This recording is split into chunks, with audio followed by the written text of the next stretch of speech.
सो भाई लोगों आपका जम के स्वागत है हमारी लेटेस्ट रेसलिंग एडिशन में। और चलो चीजें शुरू कर लेते हैं the tribal chief Roman Reigns से, क्योंकि अब मुश्किल से 1 महीना भी नहीं बचा होगा कि रोमन रेंज अपना रिटर्न कर ही लेंगे। और हम इस बार एक परफेक्ट डेट के साथ आपके सामने आए हैं। देखो पहले तो मैं आपको ये बताता चलूं कि ये जो MITV का गो होम एडिशन वाला स्मैकडाउन था ना, वहाँ के लिए रोमन रेंज बहुत पहले ही एडवर्टाइज कर दिए गए थे। लेकिन फिर 1 महीना 2 महीना पहले WWE ने किसी अननोन रीजन की वजह से उन्हें रिमूव कर दिया। ऑब्वियसली शेड्यूल के चलते अब जो डेट निकल कर आ रही है ना, वो जरा सी अलग है। देखो मनी इन द बैंक वाला जो स्मैकडाउन होने वाला है, हम वहाँ पे रोमन रेंज की वापसी को एक्सपेक्ट कर सकते हैं। बट याद रहे ये कुछ अर्ली प्लान्स है, मे बी इनमें जरा सा चेंज हो जाए, डेट ऊपर नीचे हो जाए, लेकिन आप खुश तो पक्का हो सकते हो। मुझे भी खुश कर सकते हो आप चैनल को अभी लाइक एंड सब्सक्राइब करके, और वीडियो को एंड तक पूरा देखना क्योंकि अभी एक लव स्टोरी बाकी है। एंड नाउ आप देख रहे हैं रेसलमैटिक्स एंड सब्सक्राइब करना तो बनता है। वेल अब रोमन रेंज तो आ रहे हैं, लेकिन CM पंक ने हमें टाटा बाय बाय कर दिया है कि भाई हम तो नहीं आ रहे। देखो एक तो बड़ी मुश्किल से उन्होंने अपनी वापसी करी थी, और अब उनके लिए एक न्यूज फिर से आ गई है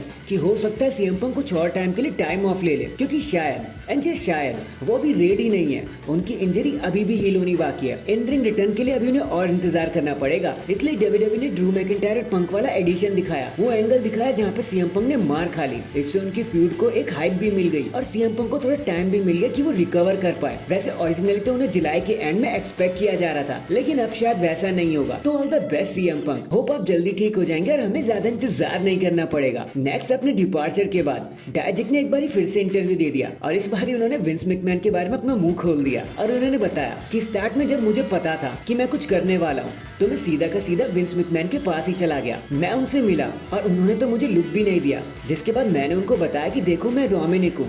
तो विंस मैकमैन ने कहा जाओ ब्रूस प्रिचर्ड से बात कर लो, क्रिएटिव हेड वो संभालते हैं। एंड उस टाइम तो I was like what the hell, Vince तो मुझे जानते भी नहीं है। एंड कुछ ऐसा ही मेरा पहला एनकाउंटर रहा विंस मैकमैन के साथ। खैर ये तो भाई होना ही था, विंस का अटेंशन ग्रैब करना इज नॉट दैट इजी। भाई अच्छे लोगों ने कॉल लगाते हुए रह जाते हैं, नहीं यकीन तो स्टोन कोल्ड से पूछ लो। तो डायजिक आप तो तब शुरू ही कर रहे थे, बाकी लेट्स सी अब फ्यूचर आपके लिए कैसा रहेगा। इसके बाद आपको बेकी एंड सेथ रॉलिंस को कांग्रेचुलेट कर देना चाहिए, क्योंकि they are now the power couple. एक नए पावर कपल के रूप में सबके सामने आया है ट्रिपल एच और स्टेफनी के बाद। एंड इसी का एक्सटेंड करते हुए बेकी लिंच ने बताया कि देखो स्टार्ट में मैं सेथ को चेस कर रही थी, एक बॉन्ड हमारे बीच में हमेशा से ही था। मैं हमेशा से ही कुछ न कुछ ऐसा कर देती थी जिससे या तो हम करीब रहे या फिर हम साथ काम करें। मैं अक्सर उन्हें अपनी जोक सुनाया करती थी, और सेथ सीधा ही मुझे कह देते थे कि मेरे जोक एकदम बकवास हैं। लेकिन धीरे धीरे करके वो बॉन्ड, वो जोक्स, वो टीज करना एक भरोसे में बदल गया। एंड आज हम पूरे 5 साल से साथ में हैं। वेल बहुत ही क्यूट स्टोरी आपकी सेथ एंड बेकी। हमेशा इस तरीके से ही खुश रहना और हम सभी को एंटरटेन करते रहना,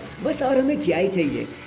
#congratulations. In the and Paul Heyman को कोई बचा पाया हो या ना बचा पाया हो, लेकिन केला ने तो ट्वीट करते हुए साफ बता दिया है कि काश मैं पॉल हेमन को बचा पाती। वैसे तो केला WWE से बाहर हो चुकी हैं, लेकिन एक टाइम पर केला एंड पॉल एक दूसरे के साथ काम कर रहे थे, शायद इसीलिए उन्होंने इमोशनल होकर ये सब कह दिया हो। बट चलो जो हो गया सो हो गया, क्या कर सकते हैं। बचने बचाने का काम तो आप रोमन रेंज पर ही छोड़ दो, क्योंकि अब वही सोलो एंड कंपनी को उनकी असली जगह दिखाएंगे। बस रोमन का इंतजार कर लो। So that is it guys, अभी के लिए तो बस इतना ही। आप मुझे बताना ये सब जो भी चल रहा है ना ब्लड लाइन के अराउंड, आप इसके बारे में क्या कहना चाहोगे। क्या होने वाला है इनका मेन इवेंट, इनका आखिरी क्लाइमेक्स क्या होगा, कमेंट करके जरूर बताना। एंड चैनल पर नया है तो चैनल को जल्दी से लाइक एंड सब्सक्राइब कर दो। बाकी मैं मिलता हूँ आपसे किसी और अपडेट के साथ, तब तक के लिए अपना ख्याल रखें और खुश रहें।